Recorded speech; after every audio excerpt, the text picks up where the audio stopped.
시청자 여러분 안녕하십니까? 이슈를 더 쉽게 풀어드리는 더 뉴스 시작합니다. 박진 외교부 장관의 해임안이 국회를 통과하면서 여야 충돌은 더 격화하고 있습니다. 오늘 나온 윤석열 대통령 지지율은 다시 최저치로 떨어졌습니다. 여야 연구와 함께 정치권 이슈 짚어보겠습니다. 요즘 늦은 밤에 택시 잡기가 어려운데요. 심야 할증과 기본요금 인상안이 서울시 의회를 통과했는데 논란은 계속되고 있습니다. 여기에 차량 호출 서비스 타다 경영진은 2심에서도 무죄를 선고받았습니다. 전문가와 함께 우리 대중교통의 문제점과 대책 들어보겠습니다. 먼저 오늘의 주요 뉴스부터 보시겠습니다. 박진 외교부 장관 해임 건의안이 민주당 단독으로 처리되면서 여야 대립이 더욱 격해지고 있습니다. 국민의힘은 김진표 국회의장 사퇴 촉구 결의안 카드로 맞불을 놨고 민주당은 대통령의 해임 건의안을 수용을 촉구했습니다. 내일부터 주택용 도시가스 요금이 15.9% 오르고 음식점 등에 적용되는 영업용 가스 요금도 16.4% 인상됩니다. 전기요금도 내일부터 주택용과 산업용 모두 킬로와트시당 2.5원 오를 예정입니다. 한미일 3국이 함께하는 연합 대잠수 함전 훈련이 5년 만에 동해 공해상에서 시작됐습니다. 이번 훈련엔 우계기가 걸린 일본 자위대 함정도 참가하면서 비판의 목소리도 나오고 있습니다. 내일부터는 입국 시 하루 안에 받아야 하는 코로나19 PCR 검사 의무가 없어집니다. 연휴가 끝나는 다음 달 4일부터는 요양병원 등에서 대면 접촉 면회도 허용됩니다. 러시아가 우크라이나 내의 점령지 4곳을 자국 영토로 합병하는 조약을 우리 시간으로 오늘 밤 체결합니다. 미국 등 서방 국가들은 가짜 투표라며 절대 인정하지 않을 것이라고 맞섰습니다. 오늘 인천과 경기 남부 등 중서부 지방의 초미세먼지 농도가 나쁨 수준을 보이고 있습니다. 연휴 기간 맑은 날씨가 차차 흐려져 개천절인 월요일엔 중부 지방에 비가 내리겠습니다. 박진 외교부 장관의 해임 건의안이 어제 민주당 단독으로 처리가 됐습니다. 여야 대치 전선은 오늘 더욱 가팔라지고 있습니다. 국민의힘은 김진표 국회의장 사퇴 촉구 결의안 카드로 맞불을 놨고 민주당은 윤석열 대통령이 이 해임 건의안을 수용해야 한다면서 압박의 수위를 끌어올렸습니다. 국회 취재기자 연결합니다. 엄윤주 기자. 네, 국회입니다. 어제 저녁에 민주당이 단독 처리한 박진 외교부 장관 해임안에 대한 정치권의 후폭풍이 거세죠. 네, 국민의힘은 예고대로 오늘 오전 김진표 국회의장에 대한 사퇴 촉구 결의안을 제출했습니다. 김 의장이 국회의장으로서 중립 의무와 합의 정신을 어겼다는 건데 현장 보시죠. 우리 국민의힘과 협의도 제대로 하지 않고 일방적으로 의사일정 변경을 동의해 줌으로써 중립성에 대한 국회법의 취지를 정면으로 배치했다고 생각을 합니다. 앞서 국민의힘은 아침 회의에서도 민주당을 향해 날선 비판을 쏟아냈습니다. 이번 사안을 민주당의 억지 자해 참사라고 규정했는데 들어보시죠. 민주당이 억지로 대한민국을 자해하는 참사가 아니고 무엇이겠습니까? 남은 것은 헌법상 국회의 해임 건의권 사문화와 민주당의 대통령과 정부의 타격을 가하려는 정략만 남았습니다. 이에 민주당은 대통령과 여당을 싸잡아 비난하며 공세 수위를 끌어올렸습니다. 특히 이재명 대표는 윤 대통령을 겨냥해 지금 들어도 바이든이라 한 게 맞지 않느냐며 적절하지 않은 말을 했는데 잘못했다고 해야 한다고 강조했습니다. 거짓말하고 겁박한다고 해서 생각이 바뀌거나 또는 들었던 사실이 없어지지 않습니다. 지금 들어도 바이든 맞지 않습니까? 진상을 규명하는 첫 번째 길은 내가 뭐라고 말했으니 이와 다르다 이렇게 말해야 되는 거 아닌가요? 이와 함께 민주당은 윤석열 정부 외교참사 거짓말대책위원회를 발족하며 대여 공세 수위를 강화하고 나섰습니다. 네, 그리고 오늘 대통령실을 소관기관으로 둔 국회 운영위가 열릴 예정이었는데요. 결국 불발됐다고요? 네, 애초 오전 10시부터 운영위 전체 회의가 예정돼 있었는데 개의 정족수 부족으로 결국 무산됐습니다. 애초 오늘 회의는 민주당 요청으로 열린 건데요.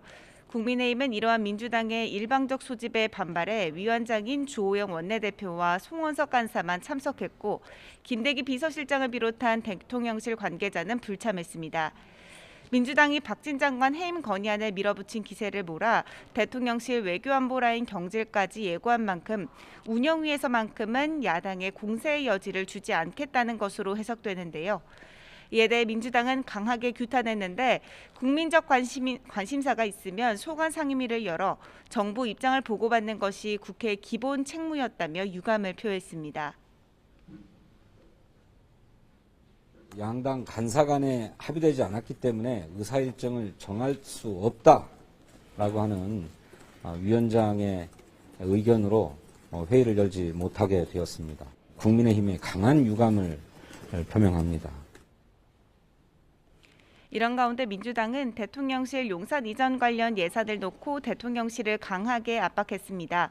윤석열 대통령이 애당초 발표했던 496억 원이 아닌 1조 원이 넘는 혈세가 소요될 것이라고 주장하며 지금이라도 국민에게 사과하고 청와대로 돌아가라고 촉구했습니다. 다음 달 초 시작되는 국정감사를 앞두고 여야의 강대강 대치는 더욱 격화할 전망입니다. 지금까지 국회에서 YTN 엄은주입니다. 박진 외교부 장관은 어제 국회 본회의에서 야당 단독으로 자신에 대한 해임 건의안이 가결된 데 대해서 외교가 정쟁이 돼서는 안 되고 국익과 국격을 우리 스스로 지켜야 한다고 거듭 강조했습니다. 오늘 오전 기자실을 방문해서 착잡한 심정을 토로하면서 발언을 했는데요. 어떤 내용인지 직접 들어보겠습니다. 우리 정치가 어쩌다 이런 지경까지 왔는지 참 착잡한 심정이 들었습니다. 요 며칠 사이에 밤잠을 설쳤습니다. 저는 우리의 국익과 국격은 우리 스스로 지켜야 한다고 생각을 합니다. 그렇기 때문에 야당의 질책은 그런 국익 외교를 더욱 잘해달라는 그러한 차원에서 경청하겠습니다. 지금은 정쟁을 할 때가 아니고 국익을 생각할 때입니다. 윤석열 대통령의 국정수행 지지도가 취임 이후 최저치인 24%를 또다시 기록했다는 여론조사 결과가 나왔습니다. 한국갤럽이 지난 27일부터 사흘 동안 전국 18세 이상 성인 1000명에게 설문한 결과 윤 대통령이 직무수행을 잘하고 있다는 응답은 24%를 기록해 일주일 전보다 4%포인트 떨어졌습니다. 반면 잘못하고 있다는 대답은 65%로 같은 기간 4%포인트 올랐습니다. 나머지는 의견을 유보했습니다. 윤 대통령은 지난 8월 첫 주에 이른바 내부 총질 메시지가 공개된 이후 24%로 취임 후 최저 지지율을 찍었으며 이번에 다시 24% 동률로 최저치를 기록했습니다. 추석 직후인 9월 3주차를 제외하면 긍정평가는 20%대, 부정평가는 60%대를 기록하고 있습니다. 윤 대통령의 직무수행 평가 이후로 긍정과 부정 모두 외교가 첫손에 꼽혔습니다. 특히 부정평가에서는 발언 부주의와 진실하지 않다는 응답이 포함이 돼서 순방기간 비속어 논란이 영향을 미친 것으로 분석됩니다. 더 자세한 내용은 한국갤럽 홈페이지나 중앙선거 여론조사심의위원회 홈페이지를 참조하면 됩니다. 코로나19가 한창이던 시기 자영업자 폐업이 늘면서 활기를 잃었던 서울 황학동 주방거리가 일상회복 이후에도 또 한 번 시름에 빠졌습니다. 치솟는 물가에 창업하는 사람을 찾기 어렵고 또 폐업도 여전히 많기 때문인데요. 현장에 취재기자 나가 있습니다. 김철희 기자. 네, 서울 황학동 주방거리에 나와 있습니다. 네, 요즘 경제 상황이 어려운데 주방거리 직접 나가보니까 어떻습니까? 네, 주방거리에는 간간히 지나다니는 사람 모습이 보이긴 하지만 비교적 한적한 모습입니다. 가게마다 손님 대신 보시는 것처럼 각종 주방 기구들이 가득 쌓여있는 모습인데요. 일상 회복이 이루어지긴 했지만 최근 고물가 등 경제 상황이 안 좋으면서 전망도 그리 밝지 못한 겁니다. 처음 일상 회복이 시작됐을 때 잠시 창업이 반짝 늘기도 했었는데요. 하지만 물가가 치솟으면서 반짝 열풍은 이내 사그라들었습니다. 고물가 시대에 섣불리 자영업을 시작하기가 꺼려지기 때문인데요. 창업을 하려다가도 나빠진 경제 상황에 일정을 미루는 경우가 부지기수라고 합니다. 직접 들어보시겠습니다. 감당이 안 되는 거예요. 그래서 하려고 하신 분들도 많이 지금 망설이고 있고 10월 말이나 11월 달로 많이 미루고 있는 편이에요. 일상 회복이 끼친 또 다른 풍경도 있었습니다. 바로 코로나 때 유행했던 배달 전문점과 공유 주방 등이 많이 사라지고 있다는 건데요. 사람들이 다시 자유롭게 밖을 다니면서 홀 영업으로 돌아가려는 시도가 덩달아 늘어난 겁니다. 배달 전문점이나 공유 주방 업종에서 쓰던 폐업 물건은 쏟아지는 반면 홀 운영에 필요한 집기를 사기 위해 주방거리를 찾는 사람은 상대적으로 늘었습니다. 다만 업종을 바꾼다고 해도 새로 창업하는 것보다는 필요한 물건이 당연히 적은데요. 이 때문에 황학동 주방거리 물건 회전율 역시 코로나 때와 엇비슷하거나 오히려 떨어졌다는 이야기가 나옵니다. 물건이 팔리는 속도가 절반 넘게 뚝 떨어졌다는 가게까지 있었는데요. 그나마 코로나 때는 지원금에 의지하거나 배달업종으로 변경해서 생계를 이어나갈 수 있었지만 지금처럼 경제가 안 좋은 건 지원도 안 될 뿐더러 업종을 바꾼다고 해도 고물가 상황까지 바뀌는 건 아닌 만큼 자영업자들과 주방거리의 한숨이 덩달아 함께 깊어지고 있습니다. 지금까지 황학동 주방거리에서 YTN 김철입니다. 내일부터 전기와 가스 요금이 일제히 오릅니다. 도시가스 요금은 서울시 4인 가구 기준으로 5,400원이 오르고 전기 요금도 4인 가구 기준으로 월 2,270원 정도 오를 예정입니다. 취재기자 연결해서 자세한 서울시가 알아보겠습니다. 이순윤 기자. 네, 경제부입니다. 네, 전기 요금은 얼마나 오릅니까? 네, 정부는 누적된 요금 인상 요인을 단기적으로 반영해서 가격 기능을 회복함으로써 자발적인 수요 효율화를 유도하겠다고 밝혔습니다. 먼저 전기요금은 연료비 증가분을 요금에 반영하되 4분기는 물가 상황과 서민 생활을 고려해서 적정 수준으로 조정한다는 방침입니다. 이에 따라 한국전력은 내일부터 모든 소비자에 대한 전기요금을 킬로와트 시당 2.5원 인상합니다. 특히 300kW 이상 대용량 사용자는 부담 능력과 소비 효율화 효과를 감안해 추가 조정을 하기로 했다고 설명했습니다. 이에 따라 산업용 일반용 대용량 고객은 추가 인상을 하되 공급 전압에 따라서 각각 4.5원, 9.2원을 더 부담하게 하는 등 차등 조정하기로 했습니다. 전기요금 조정으로 월 평균 사용량이 307kW시인 4인 가구의 월 전기요금 부담이 760원씩 늘어나고 연료비 잔여 인상분 킬로와트 시당 4.9원까지 포함하면 실제로는 매달 2,270원씩 전기요금 부담이 증가할 것으로 예상됩니다. 또 내년부터 영세 농어민 보호 취지에 맞게 농사용 적용 대상에서 대기업은 제외하기로 했습니다. 이어 장애인을 비롯한 에너지 취약계층의 전기요금 부담 증가를 완화하도록 318억 원 규모의 복지 할인을 확대하고 금형 등 제조업의 근간이 되는 뿌리 기업 등에는 에너지 효율화를 지원합니다. 한전은 재무구조 개선을 위해 보유 자산을 매각하고 비핵심 사업을 조정하는 한편 고강도 긴축 경영 등 향후 5년 동안 14조 원 규모의 재무 개선 목표를 시행하겠다고 밝혔습니다. 하지만 한국전력 추산에 따르면 올해 대규모 적자를 해소하려면 킬로와트 시당 260원 이상 전기요금을 올려야 하고 4분기 손익분기점을 맞추려면 킬로와트 시당 50원을 올려야 하는 상황입니다. 이에 따라 정부는 물가와 민생 여건을 감안하되 내년부터는 원가 요인을 반영해 요금의 단계적인 정상화를 추진하겠다고 밝혔습니다. 네, 그리고 민수용 도시가스 요금 관련해서도 발표를 했지요.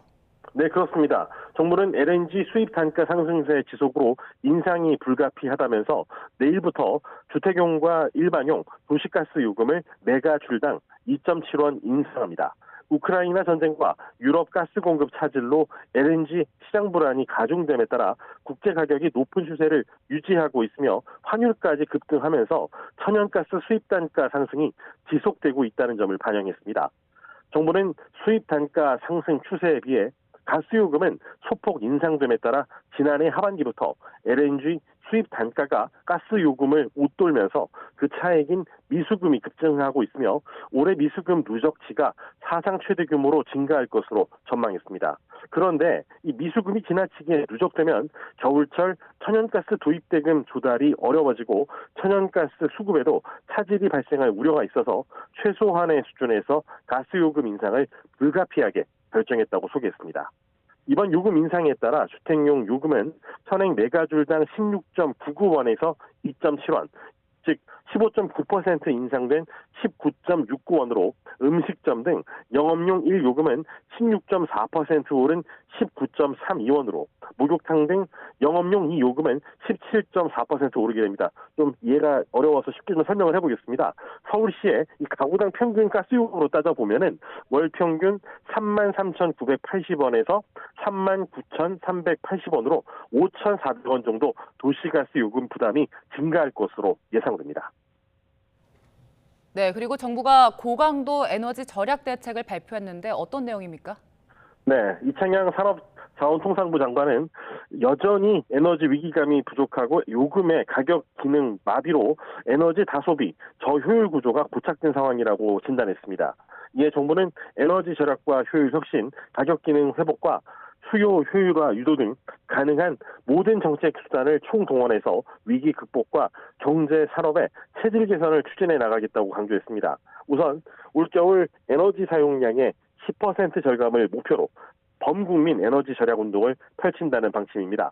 정부가 공공기관과 함께 난방 온도 제한, 난방기 순차 운휴, 조명 소등 등 겨울철 에너지 절감 5대 실천 강령을 시행하기로 했습니다. 국민의 자발적인 에너지 절약 참여를 확산하기 위해서 범국민 에너지 다이어트 서포터즈를 운영하고 에너지를 절약한 만큼 현금으로 돌려주는 에너지 캐시백도 확대합니다. 에너지 다소비 기업과 자발적인 효율 혁신 협약을 체결하고 지자체와 에너지 다소비 건물의 효율 개선도 추진합니다. 또 에너지 절약 시설 투자와 효율 향상 기술 개발에 대한 세제 지원도 확대됩니다. 정부는 한전 가스공사의 사채 발행 한도 상향을 통해서 안정적인 공급 역량도 확보한다는 계획입니다. 이창양 장관은 세계의 이 에너지 상황은 위기이자 에너지 소비 구조를 개선할 수 있는 기회이기도 하다면서 국민이 함께할 때 극복할 수 있다고 강조했습니다. 지금까지 경제부에서 YTN 이승윤입니다. 가계대출 금리가 9년 7개월 만에 최고치로 올라섰습니다. 앞으로도 대출 금리는 꾸준히 오를 것으로 보이는데요. 연말쯤에는 주택담보대출 금리 상단이 8%를 넘어설 것이란 우려도 나옵니다. 조태현 기자의 보도입니다. 치솟는 물가를 잡기 위해 미국이 급격하게 기준금리를 높이자 우리나라를 비롯한 전 세계 주요 국가의 긴축 정책도 속도를 내고 있습니다. 여기에 경기 침체 우려까지 커지면서 시장 금리 역시 꾸준히 오르는 추세입니다. 지난달 가계대출의 평균 금리는 연 4.76%로 한 달 전보다 0.23%포인트 상승했습니다. 지난 2013년 1월 4.84%를 기록한 뒤 가장 높은 수준입니다. 특히 가계빚의 절반 이상을 차지하는 주택담보대출의 경우 금리가 4.35%까지 올라서 10년 만에 최고치로 올라섰습니다. 취약차주가 그동안에 한 10년 년에 걸친 저이자율 체제에 너무 익숙해 있다가 이제 갑자기 금리가 올리게 되면서 이자 부담이나 이런 것들에서 고통을 받을 수 있습니다. 대출 금리의 고공행진은 앞으로도 계속될 전망입니다. 미국 연방준비제도가 올해 2차례 남은 연방공개시장위원회 FOMC에서도 기준금리 대폭 인상을 예고해 한국은행의 대응이 불가피한 상황이기 때문입니다. 고정형 주택담보대출 금리의 기준이 되는 5년 만기 은행채 금리가 12년 만에 5%를 상회한 것이 영향을 미치고 있는데 주택담보대출 금리 연내 8% 깰 가능성, 넘어설 가능성도 커졌습니다. 여기에 기업대출 금리도 빠르게 오르는 추세라 기준금리 인상의 부작용이 본격화한다는 우려가 커지고 있습니다. YTN 조태현입니다. 오늘 한미일 3국의 연합 대잠수함전 훈련이 시작됐습니다. 군은 북한의 잠수함 위협에 대한 대응 능력을 강화하는 것이 훈련의 목적이라고 밝혔는데 독도 인근 해상에서 우길기가 걸린 일본 함정에 참여하면서 비판도 제기되고 있습니다. 취재 기자 연결합니다. 신준명 기자. 네, 국방부입니다. 네, 지금 한미일 3국의 해상 연합 훈련 실시되고 있는 겁니까? 그렇습니다. 우리 해군은 오늘 동해 공해상에서 미일 해군과 함께 대잠수함전 훈련을 실시하고 있습니다. 훈련은 오늘 이른 오전 시작돼서 늦은 오후까지 진행될 예정입니다. 3국이 참여하는 대잠전 훈련은 이번이 두 번째입니다. 지난 2017년 처음으로 실시된 이후 5년 만입니다. 한국 해군 구축함 문무대형함과 미 해군 항공모함 로널드 레이건함 등이 투입됐고 일본 해상 자위대에서는 구축함 아사히함이 참가했습니다. 각국 전력은 미국의 핵잠수함 아나폴리스함을 북한의 잠수함으로 가정해 탐지하고 추적한 뒤에 정보를 상호 교환하는 방식으로 훈련할 계획입니다. 해군은 이번 훈련에 대해 잠수함 발사 탄도미사일 능력 고도화 등 커지고 있는 북한의 잠수함 위협에 대한 대응 능력을 강화하는 목적이라고 설명했습니다.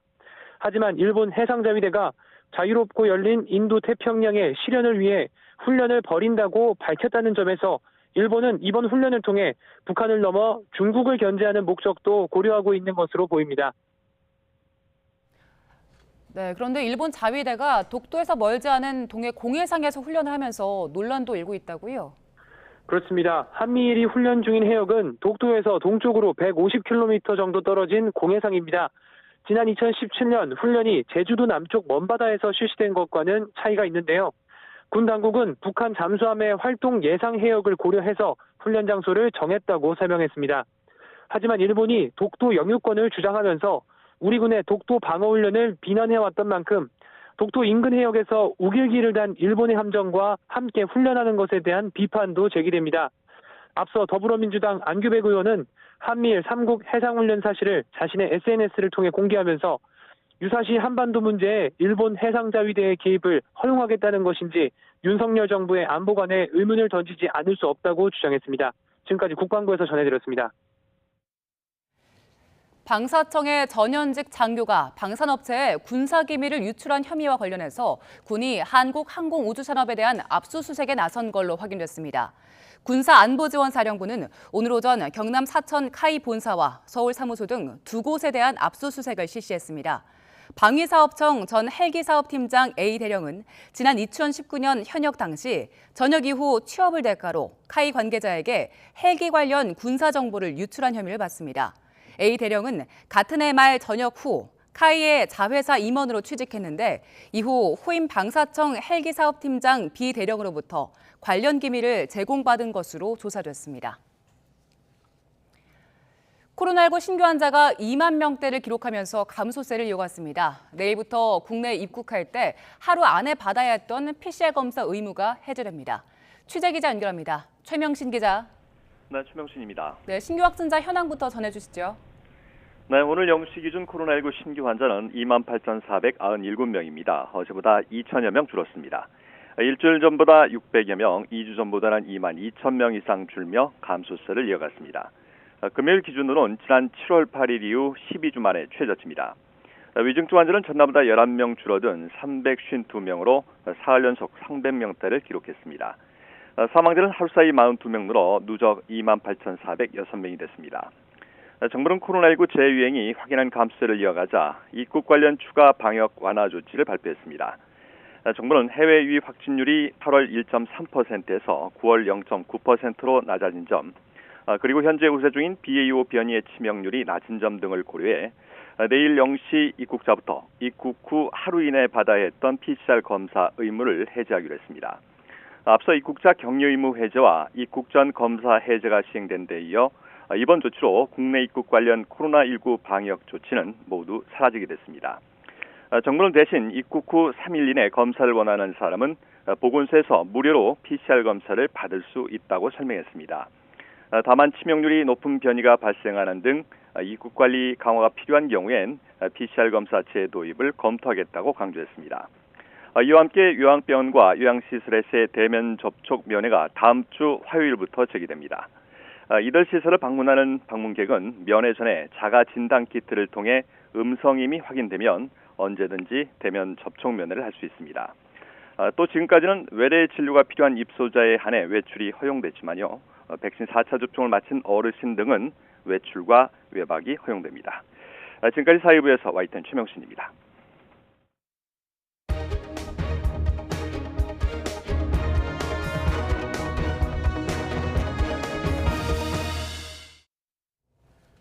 네, 요즘 택시 잡기 참 힘든데요. 택시 기본 요금을 1,000원 인상하고 또 심야 할증 탄력 요금제를 도입하는 등 이 택시 요금 조정안이 나왔습니다. 서울시 의회 본회의를 통과했고요. 또 서울시내 심야 택시 기본 요금은 그래서 호출료를 포함하면 이제 10,000원부터 시작할 것이다라는 전망이 나옵니다. 네, 또 불법 콜택시 논란이 있었던 차량 호출 서비스 타다의 경영진들이 어제 2심에서도 무죄를 선고받았습니다. 관련해서 유정훈 아주대 교통시스템공학과 교수와 이야기 나눠보겠습니다. 어서 오세요. 어서 오십시오. 네, 안녕하십니까. 요즘 밤에요. 네. 택시 잡기가 상당히 힘들다고 합니다. 네. 택시 기사분들 수도 줄었고요. 그렇죠. 또 택시도 적고요. 그래서 택시 잡기가 쉽지 않은데 택시 기사 수가 얼마나 많이 줄었습니까? 네, 많이 줄었습니다. 원래 조금씩 줄어왔거든요. 네. 그래서 2015년, 16년에 서울만 하더라도 한 3만 5천 분 계셨는데 이게 계속 완만히 줄다가 코로나 전인 네. 19년에 한 3만 명 정도 계셨어요. 근데 이제 코로나 겪으면서 이게 이제 수입이 안 되니까 지금 뭐 2만 명이니까 굉장히 많이 준 거죠. 네. 네. 이렇게 줄면서 일단 당정에서는 심야 시간 호출료를 인상하기로 했고 그리고 서울시 의회에서도 밤 10시부터 심야 할증을 시작하는 걸로 좀 의견을 모았다고요. 네, 그렇습니다. 예. 결국 이제 이게 기사님들이 수입이 적으니까 그렇죠. 떠나셔서 예. 최소한 좀 경쟁할 수 있는 택배라든지 이런 쪽하고는 좀 맞춰야겠다. 이제 그래서 기본적으로 일단 요금 좀 올리자. 예. 네, 그런 조치가 나온 것 같습니다. 얼마나 올리는 거죠? 지금 뭐 그 기본 요금이 네. 이제 3,800원이잖아요. 네. 이거는 이제 그 1,000원 올려서 지금 이제 이야기하는 거는 네. 서울시 얘기했던 거는 1,000원 올리는 거였는데 그게 이제 기본 요금이 그렇게 올라간 거고요. 네. 그다음에 심야에서 할증이 있는데 네. 지금 심야 할증은 저는 12시부터 새벽 4시까지였습니다. 그게 네. 20% 정도 할증이었는데 그렇죠. 예, 근데 그게 이제 좀 당겨서 10시부터 할증입니다. 예, 그러니까 뭐 20% 할증이면은 3,800원에서 한 뭐 4,600원 지금 기본요금 수준에서요. 이제 그렇게 되는 건데 또 여기다가 또 구분을 해서 그러니까 10시부터 4시까지는 20% 할증이고요. 네. 그다음에 12시, 2시 정말 심야. 심야. 이때는 40%까지 40%까지 할증하겠다. 예. 그럼 보니까 40% 할증료는 5,300원이고요. 그렇죠. 예, 기본 지금. 요금을 4,800원으로 올리면 결국은 10,000원이 넘는 거네요. 그렇죠. 호출료 생각하시면 그냥 뭐 또 중요한 게 보통 이제 기본 요금 내시면 한 2km 정도 갑니다. 그렇죠. 근데 그것도 좀 당겼어요. 몇 킬로죠? 이제 1.6km로. 그러니까 뭐 1.6km 정도 달리시면 이제 기본 요금 뭐 좀 내셔야 됩니다. 네. 그러면 이렇게 서울시에서 올리게 되면 주변에 뭐 경기도에도 영향을 좀 주겠어요. 예, 근데 여기서 꼭 한번 보셔야 될 게 네. 원래 이제 서울, 인천, 경기는 하나의 생활권이잖아요. 그래서 전통적으로 네. 이제 버스 요금, 택시 요금을 연한 이제 시에서 인상률이 있으면 올리면 예. 맞춰서 올렸어요. 근데 네. 그게 쭉 유지됐는데 2019년에 이제 택시 요금을 이제 지금 3,800원 올렸습니다. 3,000원에서 네. 서울시에서 그때 당연히 이제 경기도도 몇 달 후에 이제 맞춰서 올렸어요. 똑같이. 예. 그런데 이제 그 해에 기억하실지 모르겠지만은 그때 이제 52시간제 이렇게 하면서 네. 경기도가 버스 요금을 200으로 올렸습니다. 그러니까 1,450원으로. 그러면서 이제 우리가 올리니까 서울도 좀 올려달라. 네. 그게 이제 원래 이제 관례였으니까. 네. 근데 그때 서울에 거부를 했어요. 그래서 서울은 아직도 지하철 기본요금 1,250원이잖아요. 그렇군요. 그래서 이번에 예. 경기도가 모르겠습니다. 이제 뭐 어떻게 할지? 예. 예. 그래서 좀 지켜봐야 될 것 같습니다. 알겠습니다. 일단 서울시 안은 내년 2월부터 기본 요금부터 올린다고 하고요. 네. 또 심야 호출료 인상은 당정이 지금 협의를 하고 있는 맞습니다. 그런 상황입니다. 자, 이렇게 요금이 인상되면 네. 자, 교수님은 전문가시니까 확실히 택시 수가 늘고 택시 잡기가 좀 수월해지겠습니까?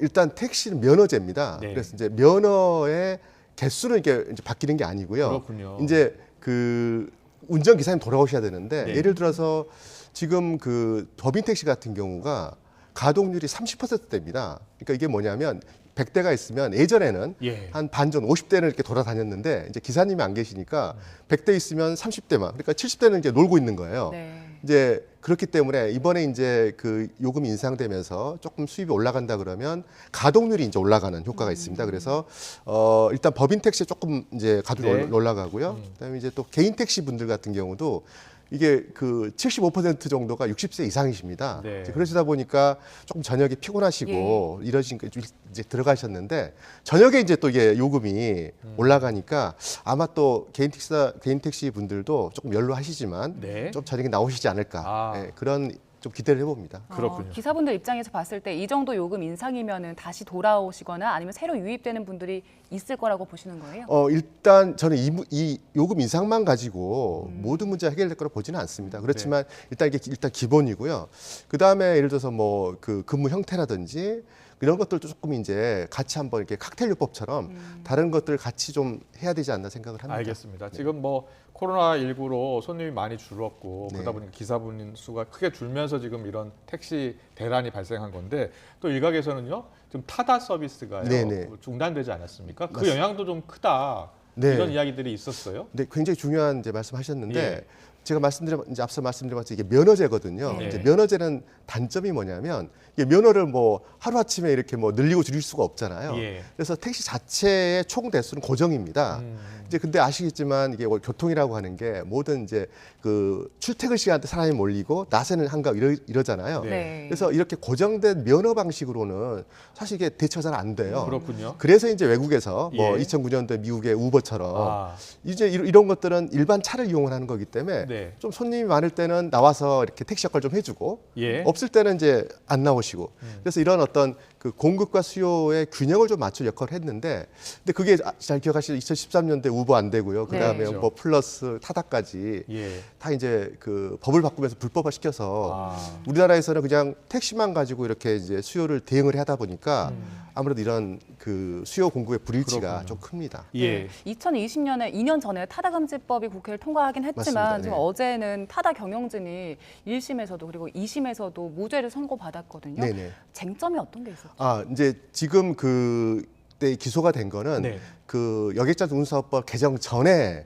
예. 이제 법을 가지고 하는 건데 그때는 사실 합법이었습니다. 타다 금지법 만들기 전이었습니다. 예, 그렇죠. 예. 이제 그래서 그때 1심에서 그때 무죄를 받았고요. 네. 그 다음에 이제 국회에서 법을 바꿨기 때문에 예. 이제는 뭐 타다 그다음 불법이 된 거고요. 그리고 예. 지금 논의하는 거는 개정 전에 이제 법에서 맞았냐는 문제인데 그때는 합법이었습니다. 왜냐하면 그때 법의 예상이 34조에 이렇게 나와 있습니다. 네. 그러니까 그 렌터카를 빌릴 아. 때 원래 렌터카 빌리면 운전기사까지 이렇게 이제 대여할 수가 안 되는데 네. 11인승 이상인 경우에는 렌터카를 아. 빌리면서도 운전기사도 이렇게 그 가능하다. 가능하다. 이렇게 돼 운전자 있거든요. 알선이 가능하다. 예, 예. 이제 그렇게 돼 있었기 때문에 그 법에 근거해서 했기 때문에 예. 사실 불법적인 요소는 없었습니다. 그렇군요. 네. 그렇다고 해서 타다가 뭐 다시 타다 서비스를 우리가 이용할 수 있는 건 아니잖아요. 그렇죠. 법개정이 예, 필요한 예, 상황이니까. 맞습니다. 그런데 교통 전문가로서 이 대중교통 활성화, 특히 택시 관련 업종의 활성화를 위해서는 이 타다 서비스가 어떻게 좀 뭐 도입이 돼야 되는지 네. 그리고 도입되는 것이 바람직한 건지 한번 말씀해 주실래요?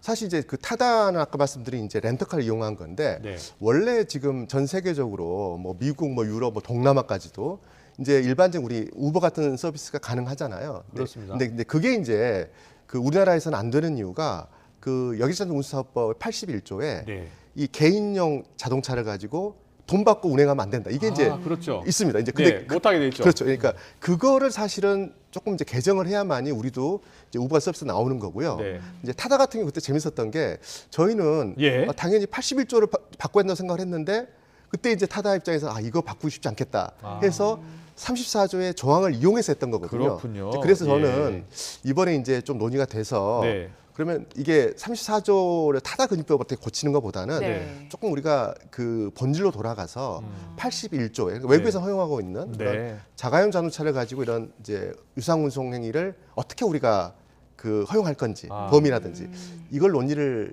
하는 게 맞다고 생각을 합니다. 그렇군요. 그렇게 예. 됐을 때 네네. 기존 택시 업계에서는 반발이 나오지 않을까요? 당연히 반발이 있습니다. 왜냐하면 그 면허제기 때문에 사실은 면허라고 하는 게 그 따기도 힘들지만 한번 따면 이게 자기 가치거든요. 예. 그렇죠. 예를 들어 예. 개인 택시 면허 같은 경우는 이제 이게 다 자산이 큰 재산이니까요. 네. 그래서 저희가 그때 13년도에 처음에 나왔을 때도 그런 이야기를 했습니다. 사실 택시 기사님들도 그동안 그 많지 않은 네. 그 수입을 가지고 정말 고생 많이 하셨거든요. 그렇습니다. 그래서 예. 택시를 발전시키는 방안도 하고 아. 거기에 동시에 또 이런 새로운 서비스를 하자. 왜냐하면 시대가 바뀌었기 때문에. 네. 근데 이제 그때 불행하게도 네. 일방적으로 이제 새로운 서비스를 안 들어오면서 또 동시에 택시에 대한 개선도 전혀 이루어지지 않았어요. 그렇군요. 그때도 예. 지금처럼 뭐 부재 해제라든지 요금 인상 이런 얘기가 있었는데 그래서 지금 뭐 거의 10년이 다 됐는데 택시 업계는 더 안 좋아졌잖아요. 네. 그래서 저는 이번에 그러니까 택시 업계 이번에 좀 그런 논의가 되고 있는데 네. 택시 업계 개인 택시 또 범인 택시 모든 택시 업계 그동안에 요구했던 중요한 것들 좀 이번에 허용을 해주고 네. 또 동시에 또 이제 이런 새로운 모빌 서비스를 허용하는 이제 이런 방식으로 서로 윈윈할 수 있는 그렇군요. 상생하는 그런 네네. 법 개정이 필요하다는 말씀 정확하게 해주셨고요. 그렇습니다. 교통 전문가로서요. 마지막으로 출퇴근 이 심야 시간 교통 대란을 좀 총체적으로 해결할 수 있는 혹시 방법 아이디어 있습니까? 뭐 결국 이제 이게 시장하고 똑같습니다. 이제 공급과 수요가 항상 불일치하잖아요. 그렇죠. 이걸 이제 어떻게 하면 간극을 줄일까의 문제인데 그런 쪽에서 이제 이번에 나온 택시 대책들이 다 기여를 한다고 봅니다. 네. 그리고 이제 또 하나 중요한 건 결국 이제 심야의 귀가 전쟁이거든요. 네. 사실은. 그렇죠. 그러면 이제 요금이 올랐을 때 여기에 부담을 느끼시는 이제 시민들이 반드시 계시는데 예. 그런 분들을 위해서 뭐 버스라든지 특히 요즘 새로 나온 이제 수요 응답형 버스 이런 신기술을 이용을 해서 택시 요금이 조금 부담스러우신 분들은 다른 대안이 좀 타고 귀가할 수 있게 네. 그렇게 좀 하는 게 바람직하다고 생각합니다. 알겠습니다. 오늘 말씀 여기까지 듣겠습니다. 전문가로부터 들어봤습니다. 유정훈 아주대 교통시스템공학과 교수님과 함께했습니다. 고맙습니다. 네, 고맙습니다.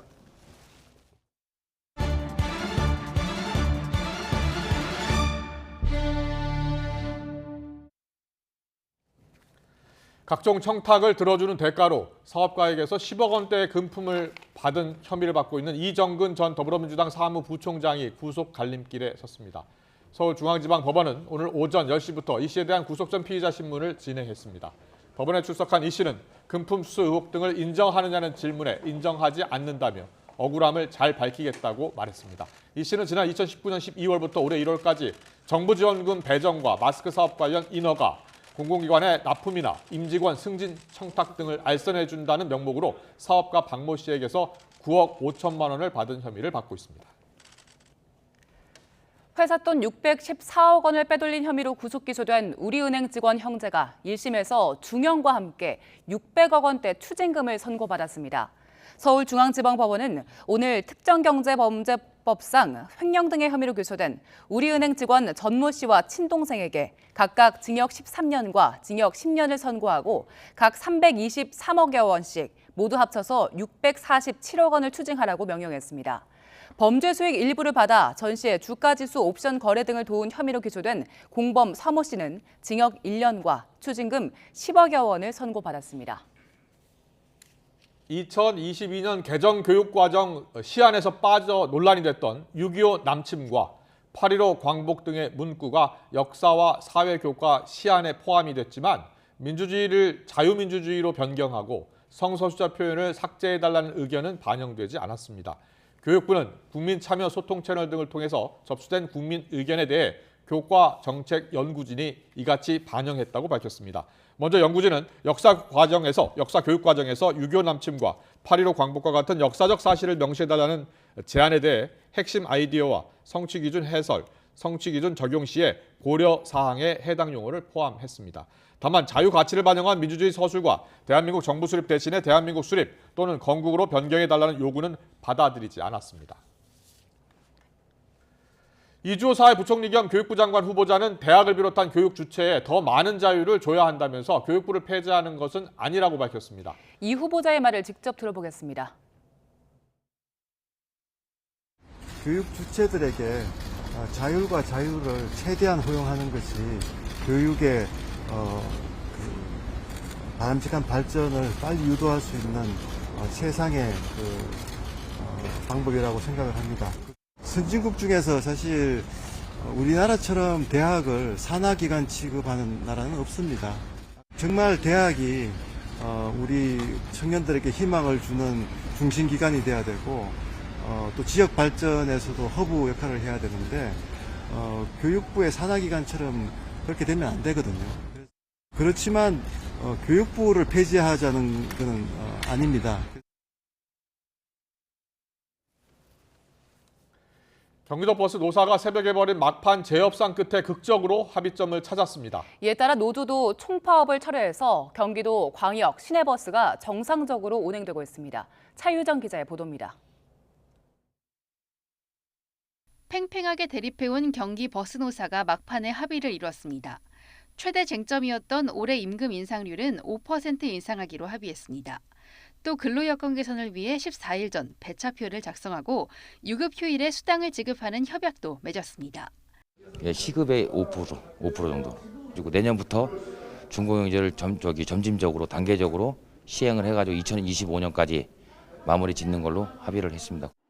합의까진 순탄치 않았습니다. 협상 시작 9시간 만에 노조가 결렬을 선언하며 파업을 기정사실화했습니다. 그러나 지방노동위원회 중재로 자리를 옮겨 새벽 2시부터 다시 협상에 들어갔고 김동연 경기도지사가 협상장을 찾으면서 총파업 예고 시간인 새벽 4시 전후 극적으로 합의점을 찾았습니다. 이에 따라 경기 지역 광역 시내버스 모두 차질 없이 운행 중이며 우려했던 출근길 대란은 빚어지지 않았습니다. 부산 지하철 노사도 파업 예고를 하루 앞두고 임금 인상안 등에 잠정 합의하며 부산 지하철도 정상 운행하고 있습니다. YTN 차유정입니다.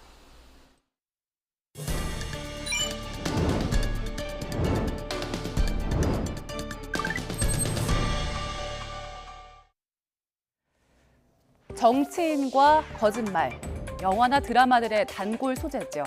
최근 이를 소재로 한 영화 정직한 후보 2가 개봉했습니다. 영화 속 주인공, 정치인 주상숙을 맡은 배우 라미라는 거짓말을 못하게 되는데요. 예의를 차린 말 같은 건 할 수 없어서 입을 열 때마다 솔직한 속마음이 불쑥 튀어나옵니다. 의자가 참 좋네요. 국민의 혈세인가? 이번 국직의 도발로 철저한 준비 태세를 해봤자 전쟁은 안 나요. 어차피 다 거짓말. 제 머리는? 그런데 한 정치인이 이 영화를 보고 평을 남겨 화제가 됐습니다. 바로 김진태 강원도지사인데요. 김 지사는 국회의원 선거에서 낙선한 주인공이 강원도지사에 당선된 이야기가 자신의 상황과 닮았다고 평가했습니다. 그러면서 주인공인 주상숙이 거짓말을 못하는 설정까지도 딱 본인의 얘기라고 했는데요. 김 지사의 영화평에 영화 관계자는 당혹감을 감추지 못했습니다. 자신을 영화 배급 담당자라고 밝힌 A씨, 김 지사가 올린 글 때문에 평점 테러를 당하고 있다면서 죽을 맛이라고 고충을 토로했습니다. 또 이 영화는 전임 도지사 때 촬영한 영화라면서 흥행 결과에 밥줄이 걸린 사람들도 있다고 덧붙였습니다. 김 지사의 평이 올라온 뒤 영화의 댓글을 봤더니 영화를 보지 않겠다, 그리고 낮은 평점을 주겠다는 등의 의견을 남기는 등 관람객들의 반발도 이어졌습니다. 해당 논란을 두고 영화 배급사 측은 글을 남길 사람이 배급사 직원은 맞다고 인정했지만 직원 개인의 의견일 뿐이란 입장을 냈습니다. 또 영화 자체로 즐거움을 줄 수 있길 바란다고 전했습니다. 자, 김 지사의 영화 홍보가 득이 됐을까요? 아니면 실이 됐을까요? 영화에 대한 관심을 높이긴 한 것 같습니다. 개봉 첫날 관객 1위로 시작한 정직한 후보, 오늘도 전체 박스오피스 1위를 차지하고 있습니다. 또 영화를 직접 본 관객들이 코믹 지수가 대박이다, 또 배우들 호흡이 참 좋다는 반응을 보이고 있는데요. 스토리도 흥미진진하고 또 유쾌하다는 호평도 이어지고 있습니다. 영화를 관람한 사람들은 이런 생각을 하기도 했다는데요. 자, 현실이 코미디다. 또 정직한 정치인이 필요한 시점에 아주 시의적절한 영화다. 정치인을 희화한 영화지만 진짜 정치인에게 필요한 덕목이 무엇인지를 제시하는 이 영화. 관객들이 느끼는 웃음의 의미가 무엇인지에 대해서, 현실 정치에 대해서 정치인들이 진지하게 고민해봐야 되지 않을까요? 다음 소식입니다. 러시아가 우크라이나 내에 점령지 4곳을 자국 영토로 합병하는 조약을 오늘 체결합니다. 핀란드가 오늘부터 러시아인의 관광 비자 입국을 전면 금지하는 조치에 동참함에 따라서 유럽 연합으로 가는 러시아인들의 육로가 모두 차단됐습니다. 김상우 기자의 보도입니다. 지난 27일 우크라이나 내 4개 러시아 점령지에서는 러시아로의 영토 편입을 묻는 닷새 간의 주민 투표가 마무리돼 믿기 어려운 압도적인 찬성률로 영토 편입안이 가결됐습니다. 우크라이나와 서방은 이를 가짜 투표로 규정하고 러시아에 대한 추가 제재를 추진하고 있으나 러시아는 자국 법률에 따라 이들 지역의 영토 편입 절차를 가속화하고 있습니다. 러시아는 오늘 푸틴 러시아 대통령이 참석한 가운데 점령지 합병조약 체결식을 갖습니다.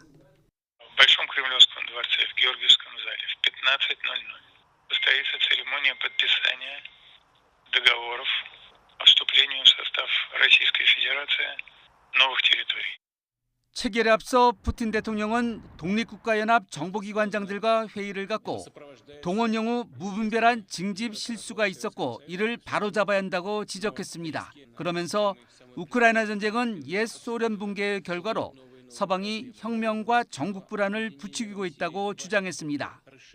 Цепляясь за прошлое и пытаясь проводить политику диктата во всех сферах, от международных отношений и экономики до культуры и спорта. 젤렌스키 우크라이나 대통령은 합병 조약과 관련해서 더 가혹하게 대응할 것이라고 밝혔습니다. 러시아의 예비군 등의 동원이 가속화되면서 징집을 피하기 위한 탈출 행렬은 여전한 상황. 핀란드는 오늘부터 유럽 국가 간 자유통행을 보장한 생겐 조약에 의한 러시아인의 관광 비자 입국을 전면 금지했습니다. The aim of the resolution is to halt Russian tourism into Finland and transit through Finland to other Schengen countries. 앞서 핀란드를 제외한 나머지 유럽연합 EU 국가들은 관광 비자를 통한 러시아인들의 입국을 이미 금지한 바 있어 러시아인들이 관광 목적으로 EU 회원국으로 가는 육로는 모두 차단됐습니다. 뉴욕타임스는 최소 20만 명의 러시아인이 동원령이 내려진 뒤 러시아를 떠났다고 인접 국가들의 통계 자료를 인용해서 보도했습니다. YTN 김상호입니다. 조 바이든 미 대통령은 러시아가 우크라이나 점령지에 대한 병합을 예고한 것과 관련해서 우크라이나 영토에 대한 러시아의 주장을 절대로 인정하지 않을 것이라고 말했습니다. 미국은 추가 제재를 예고했습니다. 김원배 기자의 보도입니다. 조 바이든 미국 대통령은 러시아가 우크라이나 점령지 병합을 예고한 것과 관련해 미국은 절대로 우크라이나 영토에 대한 러시아의 주장을 인정하지 않을 것이라고 말했습니다. 바이든 대통령은 절대를 뜻하는 영어 단어 never를 3번 연속 사용했습니다. The United States, I want to be very clear about this. The United States will never recognize Russia's claims on Ukraine sovereign territory. 바이든 대통령은 또 주민 투표는 가짜며 조작이라고 공격했습니다. The so-called referenda was a sham, an absolute sham. The results were manufactured in Moscow. 바이든 대통령은 우크라이나 국민의 진정한 의지는 국가의 독립을 유지하고 스스로를 지키기 위해 자신의 목숨을 희생하는 것에서 보듯이 분명하다고 말했습니다. 또 푸틴의 제국주의적 야망을 추구하기 위한 러시아의 우크라이나에 대한 공격은 유엔 헌장과 주권과 영토에 대한 기본 원칙에 대한 명백한 위배라고 비판했습니다. 토니 블링컨 미국 국무장관도 별도 성명을 통해 미국은 가짜 주민투표의 결과나 합법성, 러시아의 영토 병합을 인정하지 않을 것이라고 밝혔습니다. 블링컨 장관은 미국은 동맹과 파트너 국가와 함께 러시아의 침공에 맞서 자국 영토를 수호하려는 우크라이나 국민을 계속 지원할 것이라고 말했습니다. 이와 관련해 레드 프라이스 국무부 대변인은 현지 시간 28일 수일 내 추가 조치가 있을 것이라고 말했습니다. 미국은 러시아가 병합 작업 완료를 선언하면 그 이후로는 해당 지역을 되찾기 위한 우크라이나의 공격을 러시아 영토에 대한 침범으로 간주하고 대응할 것으로 보고 있습니다. 미국은 특히 블라디미르 푸틴 러시아 대통령이 최근 러시아 보호를 위해서는 모든 수단을 사용할 것이라고 언급한 점을 주목해 러시아의 핵무기 사용 동향을 사전에 포착하기 위한 정보 감시 활동을 강화했습니다. YTN 김원배입니다. 짙은 안개가 걷히고 기온이 크게 오르면서 어제보다 하늘이 더 맑아졌습니다. 하지만 중서부 지역은 여전히 공기가 답답한데요. 초미세먼지 농도가 나쁨 수준을 오르내는 곳이 많습니다. 여기에 강한 볕이 내리쬐면서 늦더위까지 이어지고 있습니다. 해가 지는 퇴근길 무렵에는 기온이 빠르게 떨어지면서 금세 쌀쌀해지겠는데요. 큰 일교차에 미세먼지까지 면역력이 떨어지기 쉽습니다. 환절기 질환에 걸리지 않도록 건강관리에 각별히 신경 써주시기 바랍니다. 개천절 연휴가 시작되는 내일도 하늘 자체는 맑겠습니다. 하지만 서쪽 지방은 공기가 탁한 곳이 있겠는데요. 서울 등 수도권과 충남, 전북 지역의 초미세먼지 농도가 나쁨 수준이 예상됩니다.